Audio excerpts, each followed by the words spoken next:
The biggest mistake in sales. Can you guess what that is? Josh and I are going to cover that in this next couple of minutes, so stick on all the way to the end of this video. In fact, I also have here a copy of Josh Spurrell's book, The 100 Myths of Entrepreneurship versus the Chainsaw. And you know why that is. So if you haven't already got yourself a copy, we're posting it in the description below. Josh, what is the number one mistake in sales? Well, the number one mistake in sales, Desmond, we got all these sales consultants and sales trainers out there. It's more obvious than you think, and you're going to kick yourself when you figure out what it is. And I've trained over 8,000 sales professionals, along with a very famous influencer as well too, named Dan Locke, where I co-instructed with him. I can tell you this is definitely the number one mistake in sales. They count the sale before they've collected the payment. Correct. Right? For me, I would say a sale is not a sale until the money is in the bank. Not just in the bank, until you've delivered the service and they have not asked for a refund.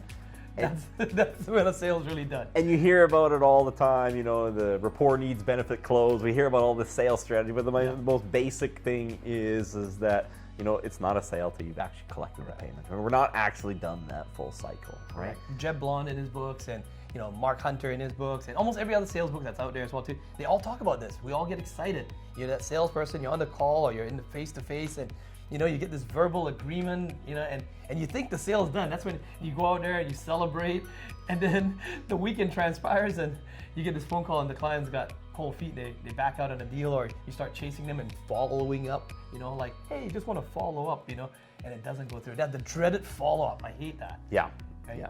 I mean, you need to lock down that collection as soon as possible. Correct. Right? Yeah. So what action steps here? What are some of the mistakes there, Josh? I mean, we talk about a verbal agreement, Yep. And then clients will say, well, I got a written agreement. So then it's okay, I have my written agreement now, right? I don't think, it's usually an inexperienced entrepreneur who relies on that, right? Yeah. Even the written agreement can be relegated on, right? Yeah, because even when you have a written agreement, Yep. okay, you have a written agreement.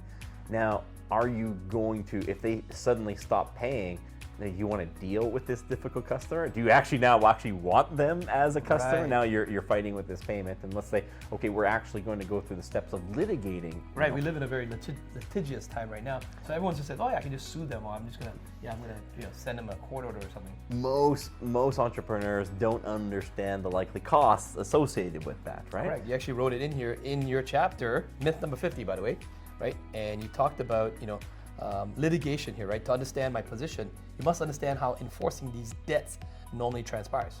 So first off, you should likely hire a lawyer. I'll tell you that people that should budget at least $10,000 for this type of litigation. So if you're chasing a $1,000 bill that's not being paid, is it worth it spending $10,000 on a lawyer? Generally, you can have whatever written agreement that you want. Right. If you really want to go hard on this and Yeah. collect it through a lawyer, I tell people you should budget about 10.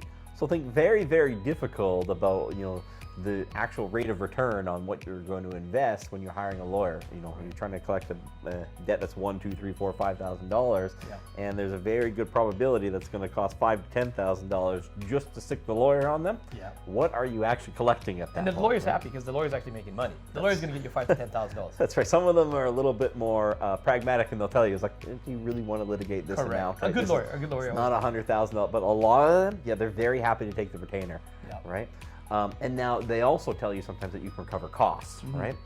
The costs that you recover in court are often, less than the cost that the lawyer actually charged. So Right. sometimes when you get awarded costs in court, and sometimes you even get awarded double costs, and what the court views as double costs is not as much as what you actually spent anyways, right? Right. So the court's view of what it should have cost in the real world of what a lawyer is going to charge you at $300 to $500 an hour are often two entirely different things. And right? we haven't even talked about the cost of lost opportunity because of the amount of time and mental bandwidth you spent on this project. 100%. I have seen business owners and they have a contract that goes bad and you see the revenue fall off a cliff for 1 to 6 months after. Right. There's nothing else, materially different about their business. It's not like the market has shifted that differently. There's a whole bunch of extra competition.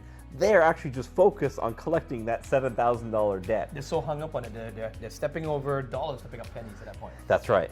How much time did we put in this, and what else could we have sold to begin with, right? So you got to go all the way back to the beginning of that transaction. How could we have collected the cash, right? You know, they say, I'm ready to proceed. Great. Can I get your credit card number? Let's ring the deposit through, right? You know, let's ring the price of the transaction through. Let's set up the payment terms. Let's get you the financing, you know, right away, and let's get this deal done, right? It's not done until you have that money. So if you've been watching these videos, you know that Josh and I in every single video give you an action step that you can implement and produce a result. So Josh, in this case here, what is the biggest mistake that salespeople make? What is the action step that you're going to recommend to the viewers? Well, we're not collecting the payment. So we talked about, what is it we do? Let's get that payment information right away, right? When they say they're ready to proceed, get them to sign the contract, go one step further, collect their payment information, collect the credit card information, ring it through, make it sure it's good to go, arrange the financing, right? Moving even forward, sometimes we have, you know, progress billing on what we're doing. If we do have progress billing, well, let's bill them early. Let's bill them often, right? And let's follow up on outstanding receivables. If you can't ring it through right away, follow up on those outstanding receivables with the same vigor that you would follow up on a new prospect. Right? New client comes in, you'll call them back right away, right? Meanwhile, you got this bill to your old client, it's not getting paid day after day after day after day, but you don't follow up at all, right? Bill early, bill often, follow up on the outstanding receivables with the same vigor that you would follow up on a new prospect. That's what we have to do. And Josh, even in your book here, I mean, you talked about, you know, what we do about it. You always say, first off, sell products and services that work to solve the problem the consumer had in the first place. So obviously you sell something that the consumer had in the first place. And then you tell me more about this thing. You say, charge fair prices to ensure that payment terms are realistic for the customer. Sometimes a customer will agree to an unfair price. And some people in business, usually they're rookie entrepreneurs, maybe they need a little bit of moral guidance on this issue sometimes. They think that you know, they can charge an accelerated price and that's a good business practice, right? But then they realize how much they should have agreed to on that price. You know, they realize that you charged them $10,000 and everyone else charges $5,000, right? That's going to be a difficult you just set up a difficult conversation to eventually collect on that bill, right? So we need to charge fair prices, you know, as it is anyways, and be very clear on what are the payment terms, what are the cancellation terms, what are the reasons where there could be additional charges, right? Get that out in front in the open, and you're less likely to have these problems creep up, right? Or less likely to be, you know, facing litigation, right? You know, when it comes down to it, right? And, you know, we talk about litigation, you know, that's the kind of the nuclear deterrent, right? And we talk about the ways that, you know, we can avoid doing that, right? We're collecting the payment information right away, ringing it through, billing early, billing often, following up, right? But in between those two extremes, there's other alternatives as well, right? You mentioned about third-party payments and deposits and things like that, right? In your book here, you got those here as well too. Yeah, the main deterrent in between is you can report people to a credit bureau, right? And we don't want to have to go down to this realm, right?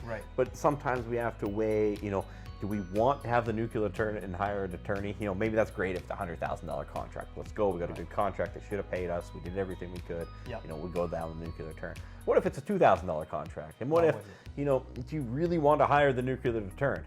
Well, you can report them to the credit bureau. Okay. Now, you report them to the credit bureau, it likely won't trigger payment right away. Sometimes the threat of it will. Sometimes the mere threat of it, you're going to get. You know, sending the letter. That's right. And that person is now locked in. Now, later on, when they want to get a car loan or a mortgage, if they don't make good on that $2,000 payment, you're going to see that check in the mail a year from now, 2 years from now, asking, you know, can you remove that from my credit file, right? It's also a deterrent to other people. Sometimes you're collecting not because the $2,000 is meaningful, but because you want to deter other people. You know, if people know you always just write off a $2,000 bill, well, then everyone might start writing off a So in other words, you're saying make an example of someone and then actually, you know, publicize that. That's right. That's right. And, you know, having to avoid a lawyer to do that, where you can actually just report it on the credit bureau. Sometimes it's a good interim step that you can actually do to avoid the nuclear option. Well, if you like this video or you have any other questions, don't forget to comment in the comments below. Every question that you ask, either Josh or myself will personally respond to you. Who knows, if you got a good question that everyone can benefit from, we may even just feature you in the next video. And if you haven't already done so, hit the subscribe button and we will catch you in the next video.